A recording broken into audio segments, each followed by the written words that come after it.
Hi folks. So, okay, from the last video about the Olympians, yes, and talking about that the shot putter.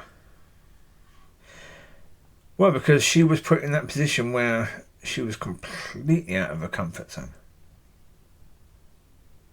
When she was standing there, she must have been thinking, "This just isn't me. I'm not designed for this in any way, shape, or form." Yeah. The thing of it is, in the world, they want people that have the ego. They want people that are going to be all about, aren't I wonderful, aren't I great, look at me, aren't I incredible. Now, you look at the 100 metre runner, 200 metre runner, those sort of people, some of them, not all of them, but some of them do have a massive blinking ego.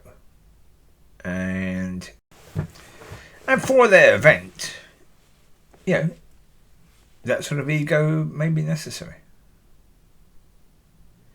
But that's the world. God doesn't want those people serving him, and the reason why is quite simple, is because of the fact he wants you to point to him, not to you. Now, in church, we have pastors, teachers, who are very much these people that want to stand up and be noticed. They want the attention.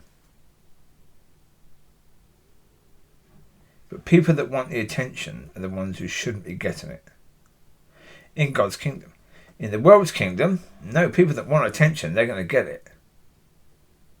You see, in God's kingdom, it should be the opposite to the world.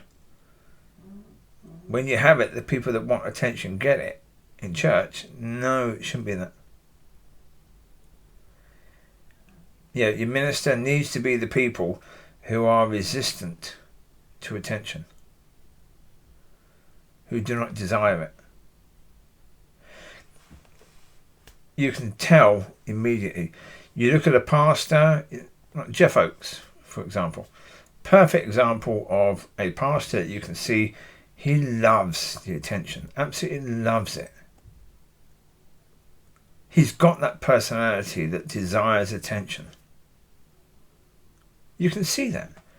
And that's okay for the world. He runs a business. Well, that's okay for someone who runs a business. It is not okay for a job where you're supposed to be pointing to God rather than yourself. Someone who doesn't want attention, if you have people in the church going to them and saying, "Can you be my spiritual father?" that person will say, "No. Absolutely not." Jeff said yes. Yeah. He wants to be seen as a good guy, you see, as well. The problem is again, the correct answer, if you don't know whether you should be someone's spiritual father, is to say, "I will check with God about that." Simple. I will check with God, because if you don't know the answer, check with God. But if you think automatically the answer is yes, based upon what? So again, do you know what God wants for this person? Well, I'm sorry, Mr. Oakes, you have no idea what God wanted for those people. No clue whatsoever. Because you were far too quick to say yes rather than bring it back to God.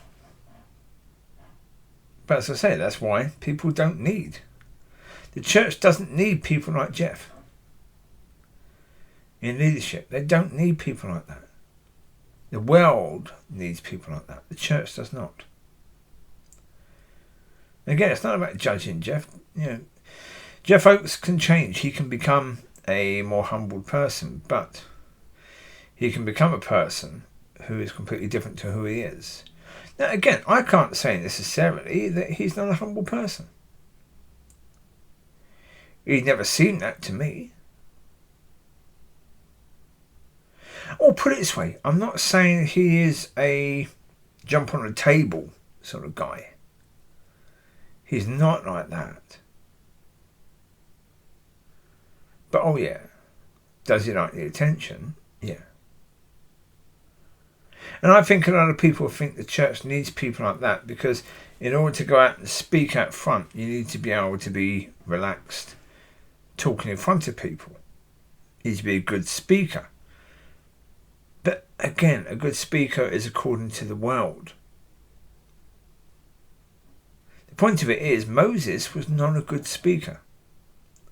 Moses was someone who was like, yeah, God, I think you chose the wrong person here. This isn't me. Clearly you don't know who I am. And God was saying, no, clearly you don't know who you are. And that's true. Yeah, Moses didn't know who he was. God knew. But from Moses' point of view, he was a very small man. And God needed a big man. God needed someone who would be good at speaking. No, God needed someone who would be led. Not who would lead. That's the point. Church thinks it needs leaders. God wants people who will be led. Moses was someone who was submissive to God and didn't have any confidence in his own ability, but he had confidence in God. And so he was able to be led. When God says, go, yeah, I'm going to do this for you, Moses said, okay. When God said, throw down your staff, I'm going to turn it into a snake, Moses said, okay.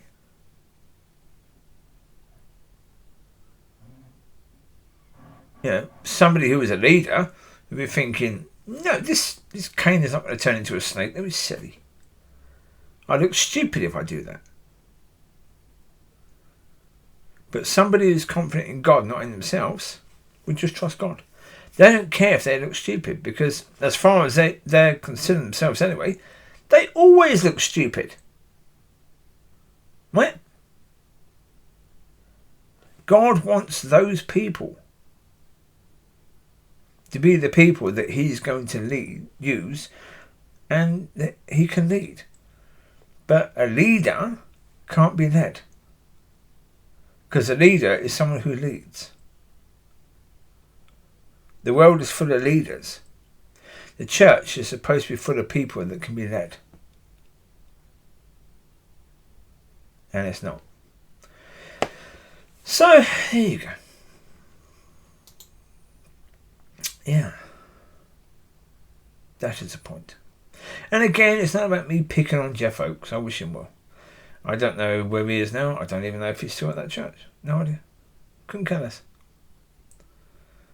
Yeah, the reality is that when I was there, I saw a lot of examples of how not to do things, and therefore it's a good way of giving an example of the world rather than God. So there you go. It's unfortunate that he showed me all those examples, but they're the ones I can use, so I use them. You take care. God bless. I'll speak to you soon. Be a blessing, be blessed, and have a fantastic weekend. Enjoy. Bye-bye.